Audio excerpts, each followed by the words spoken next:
Hello, Kilukkam വ്ളോഗ്സിൻ്റെ പുതിയൊരു വീഡിയോയിലേക്ക് സ്വാഗതം. ഇന്ന് രാവിലെ മഴയില്ലാത്തത് കൊണ്ട് തന്നെ പ്രകൃതിയും എൻ്റെ ഗാർഡനും ഒക്കെ നല്ല സൂപ്പറായിട്ട് നിൽക്കുക. നല്ല നല്ല പൂക്കളും കാണാൻ തന്നെ കണ്ണിന് നല്ല കുളിർമയുണ്ട്. ഇന്ന് ഒരു സന്തോഷമുള്ള ദിവസമാണ്. ഇന്ന് ഞാൻ എൻ്റെ മക്കളെ ആദ്യമായിട്ട് വീഡിയോയുടെ മുമ്പിൽ കൊണ്ടുവരിക. കൂടാതെ ഇന്ന് ഞങ്ങളുടെ ഇളമുറക്കാരെല്ലാം ഇവിടെ അണിനിരക്കുന്നുണ്ട്. ഞങ്ങളുടെ ശിവാനിയുടെ ബർത്ത്ഡേയാണ്. കുടുംബത്തിലെ ഫൈനൽ പീസാണ് അവനെ. ഇതാണ്ട് എൻ്റെ മക്കൾ വന്നു, മോനും മോളും, നവീനും ശ്രേയയും. ശ്രേയമോളെ കുക്കുന്ന് വീട്ടിൽ വിളിക്കും. രണ്ടും നല്ല ചട്ടമ്പി കുഞ്ഞുങ്ങളാണ്. ഇനി വരാൻ പോകുന്നതാണ് നമ്മുടെ ആർവർ സംഘം. കുഞ്ഞുങ്ങൾ വലുതായതോടുകൂടി അവരെ അങ്ങനെ നമുക്ക് കാണാൻ കിട്ടാതായി. കാരണം പലയിടത്താണ് പഠിക്കുന്നത്. 2 പേര് ദൂരെയാണ് പഠിക്കുന്നത്. ബാക്കിയുള്ളവരൊക്കെ ഹൈസ്കൂൾ സ്റ്റുഡൻസ് ഒക്കെ ആയതുകൊണ്ട് കൂട്ടത്തിൽ ശിവ മാത്രമേ ഉള്ളൂ കൊച്ചു കുഞ്ഞ്. അവൻ ഇന്ന് 10 വയസ്സത്തേക്കായിരുന്നു. ഇത് ഐശ്വര്യമോളും അമ്മുവാണേ. പിന്നെ ഇനി വരാൻ പോകുന്നതാണ് സുജ ചേച്ചി. അടുത്തതായിട്ട് വരാൻ പോകുന്നത് സുഗന്ധി ചേച്ചി. എൻ്റെ 2 നാത്തൂന്മാരാണ് കേട്ടോ. നല്ല സ്നേഹനിധിയായ നാത്തൂന്മാർ. ഇത് ഇവിടുത്തെ ഏട്ടൻ്റെ സഹോദരന്മാരുടെ മക്കളൊക്കെയാണ്. പിന്നെ ഇത് സുജ ചേച്ചിയുടെ ഹസ്ബൻഡാണ്, സന്തോഷ് ഏട്ടൻ. പുള്ളി ആർമിയിലാണേ. അങ്ങനെ കേക്ക് കെട്ടിയാനുള്ള സമയമായി. Happy birthday Shiva. ശിവയുടെ അച്ഛൻ പ്രവാസിയാണ്, അതുകൊണ്ട് തന്നെ പുള്ളിക്ക് ഇതൊക്കെ മിസ്സിങ് ആണ്. പിന്നെ ഇന്നത്തെ സ്പെഷ്യൽ എന്ന് പറയാൻ ഞങ്ങളുടെ ശ്രദ്ധമ്മയുടെ പാചകമായിരുന്നു. 10-30 പേർക്ക് പുള്ളി തന്നെ കുക്ക് ചെയ്തു. നല്ല ചിക്കൻ ബിരിയാണിയും സാലഡും നാരങ്ങാച്ചാറും പപ്പടവും ഒക്കെ ആയിട്ട് ഒരു ഗംഭീര ട്രീറ്റ് അവൾ തന്നു.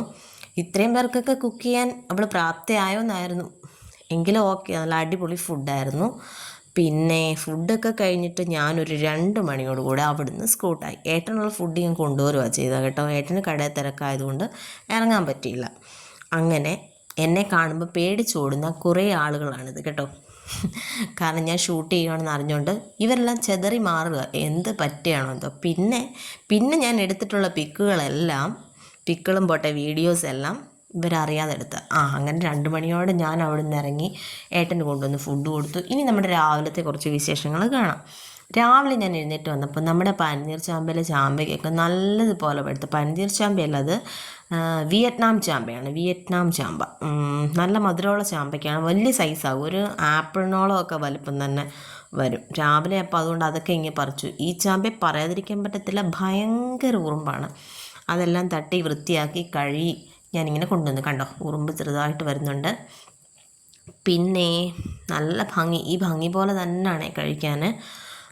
ഞാനത് എങ്ങനെയാണ് കഴിച്ചതെന്ന് വെച്ചാൽ കുറച്ച് ഉപ്പും മുളക് പൊടിയും ഒക്കെ ഇട്ടിട്ടാണ് കഴിച്ചത്. ഈ മാങ്ങയും ഒക്കെ ഉപ്പിലിട്ട ഐറ്റംസ് കഴിക്കാൻ ഇഷ്ടമുള്ളവർ ഒരുപാട് ഇഷ്ടപ്പെടുന്ന ഒരു സാധനമാണിത്. ഒന്നാമത്തെ കാര്യം നല്ല വാട്ടർ കണ്ടൻറ്റാണ്. ആർക്കും കഴിക്കാം. ഷുഗറും പ്രഷറും കൊളസ്ട്രോളും ഒക്കെ ഉള്ളവർക്ക് കഴിക്കാവുന്ന നല്ലൊരു ചാമ്പയുടെ ഐറ്റമാണ് ഇത്. ഞാൻ നിങ്ങളെ കഴിച്ച് കാണിക്കുന്നുണ്ട്. ഇതിൽ കൂടുതലൊന്നും എനിക്ക് പറ്റത്തില്ലല്ലോ. അതിൽ വെട്ടി കഷ്ണമാക്കി ഒക്കെ കൊണ്ടുവന്നിട്ടുണ്ട്. പിന്നെ ഞാനിത് ഉപ്പും മഞ്ഞൾപ്പൊടിയും നമ്മുടെ അച്ചാർ പൊടിയൊക്കെ ഇട്ട് വെച്ചിട്ട് അച്ചാറങ്ങിടുകയാണ് ചെയ്തത്. ഇവിടുത്തെ ഉപ്പിലിട്ടതിൻ്റെ അച്ചാറിൻ്റെയൊക്കെ ലവർ എന്ന് പറയാൻ കുക്കുവാ വെച്ചാൽ അവൾ നല്ലതുപോലെ അച്ചാർ കഴിക്കുവേ.